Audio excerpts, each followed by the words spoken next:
Oi, gente, voltei. Queria dizer que eu tô muito feliz, né, pelo feedback de vocês, pelo pessoal que tá aqui. Queria pedir perdão pela qualidade do som e da imagem, né, no último vídeo. Eu tô começando aqui, eu tô aprendendo, então a gente vai errando e uma hora a gente vai acertar, né? Eu queria falar aqui hoje a respeito de como nós descobrimos o autismo do Miguel, né? É um assunto que eu vou abordar aqui um pouco no canal, porque é a nossa realidade, né? O que a gente vive. E eu espero que vocês possam gostar, né? E aprender também um pouco a respeito disso, tá bom? Então, vamos lá. Como nós descobrimos, né? A gente percebeu alguma coisa antes? E não, a resposta é não, a gente não percebia absolutamente nada. Para mim, o que eu aprendia, o que eu ouvia, né, de algumas pessoas assim, é que cada criança tem seu tempo, então poderia estar demorando ele a fazer algumas coisas, né, tipo bater palminha, falar uma palavrinha ou outra, mas eu acreditava que cada criança tem o seu tempo, né? E aí, o Miguel, nessa época que a gente tá, assim, mais ou menos, em maio, junho, ele passou muito mal, ele teve um problema respiratório gravíssimo, ficou internado no CTI. Então, depois desse episódio do CTI, ele meio que deu uma pausa, assim, que a criança, ela todo dia faz várias coisas, assim, novas, diferentes, né? E ele deu uma pausa, ele parou de fazer coisas novas. E isso foi desse episódio de junho até outubro, foi quando a gente descobriu, né? Aí eu falava, minha mãe perguntava, que a gente tem mania, né? O que fulaninho tá fazendo de novo? Eu falava, nada, a mesma coisa. O que não sei o que? Eu falava, não, tá na mesma coisa. E ela tava achando esquisito. E ela começou, do Rio, ela começou a perceber algumas coisas assim que o Miguel tava fazendo. Ela começou a pesquisar e depois ela passou a ficar falando, Thalita, leva esse menino no neurologista. Leva esse menino no neurologista. Aí eu ficava falando, não, mãe, pra quê? Que não sei o quê. E aí eu fui, conversei com o Wanderson falou, não, melhor levar. Aí eu fui, marquei, levei o Miguel no neuro aqui perto. E assim, na hora que eu entrei, ele começou já a olhar assim pro Miguel e ele já começou a perceber. Porque assim, eu não sei exatamente se foi isso, mas eu acho que foi. Que tipo assim, o Miguel entrou na sala, ele viu o médico e depois ignorou a presença dele. Como se o médico não estivesse ali naquele lugar, entendeu? E aí ele começou a falar algumas coisas e ele falava, tipo assim, ele anda na ponta dos pés? Eu, sim. Ele aponta? Eu não. Ele usa a sua mão para apontar? Eu, sim. Ele faz alguns sons diferentes, assim, eu faz. Ele fica balançando a mãozinha, pulando, fazendo não sei o que. Eu falo, ele faz um pouquinho. Aí ele foi falando algumas coisas, umas eu falava que sim, outras falava que não. Aí no final ele falou assim: olha, o seu filho tem todas as características que provavelmente ele deve ser autista. Aí na hora que ele falou assim, eu não acreditei muito não, eu não aceitei, né? Mas eu pensei, falei, cara, ele é um profissional, ele estudou. Como eu não vou aceitar o que ele tá falando? Vamos ouvir o que ele tá falando, chegar em casa eu pesquiso, converso com o Vânia. Falei, né, que não sei o que. Aí eu achei esquisito, porque o que eu conhecia de autismo, eu sabia que tinha que fazer terapias, e ele não passou nada disso. A única coisa que ele falou, coloca na escola para ele ter interação social com outras crianças e ele vai se virar só ele mesmo. Ele não vai ter vocês dois pra... Eu tô com a mão abaixada que eu tô com o microfone aqui, por isso que eu só tô usando uma mão. Aí ele falou assim, para ele ter interação social com outras crianças e não ter vocês para fazer as coisas para ele. Aí eu, tá, tudo bem. Mas esse médico, ele foi muito grosso, muito grosso. Ele falou também muitas besteiras, assim, sabe? Desnecessárias. Ele falou assim, você se prepara, que o seu marido vai te deixar. Porque normalmente é o que acontece muito, os homens abandonam, que não sei o quê. Aí eu falei pra ele, mas você conhece ele? Ele, não, mas é o que acontece. Eu falei, desculpa, mas você não conhece, você não tem, pode ter propriedade pra falar que ele vai abandonar a gente se você não conhece ele, entendeu? Aí passou, né, tudo bem. Não gostei muito dele por outras coisas assim que ele falou. Aí eu saí da consulta, peguei o celular, comecei a pesquisar e vi que as coisas assim batiam como o médico tinha falado. Aí eu liguei pro Wanderson. Wanderson, acabei de sair da consulta aqui com o neuro e ele falou que o Miguel deve ser autista. Aí o Wanderson falou, tá, eu tô indo pra casa. Aí lá nesse escritório que o Wanderson trabalhava na época, tinha um cara que trabalhava com ele, que é amigo nosso hoje, que ele tem um filho que é autista, né? O menino já é grande, tem uns 13 anos hoje, ou um pouquinho mais, eu não sei. E aí ele começou a conversar com esse amigo. Aí o amigo dele foi perguntando, porque como você tem um filho autista, você já conhece muita coisa, assim, né? Das características. Aí ele foi falando, como o médico tinha falado, e o Wanderson foi afirmando. Aí o amigo dele falou assim, ó, realmente, provavelmente o Miguel deve ser autista. Mas uma coisa que esse amigo dele falou, eu também pra minha vida, é assim, tenha sempre uma segunda opinião de um outro profissional, de um outro médico. Foi hoje nesse neuro, beleza, guardou a informação. Marca, amanhã mesmo marca um outro neuro e vai e fala como se ele não tivesse recebido esse diagnóstico assim, né?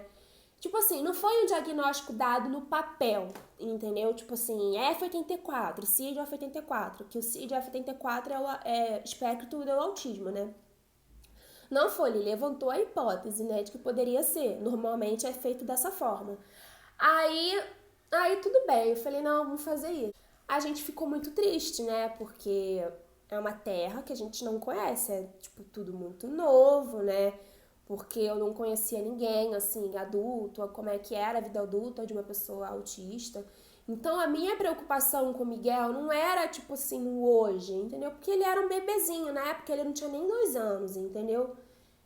Nós mudamos aqui para São Paulo em julho de 2018. Isso foi em outubro de 2018, fim de outubro de 2018. Então, o Miguel não tinha nem 2 anos ainda, entendeu? Ele faz aniversário dia 23 de janeiro. Aí ele era muito pequenininho, então a gente tava no início, sabe? É bom sempre descobrir assim, bem novinho.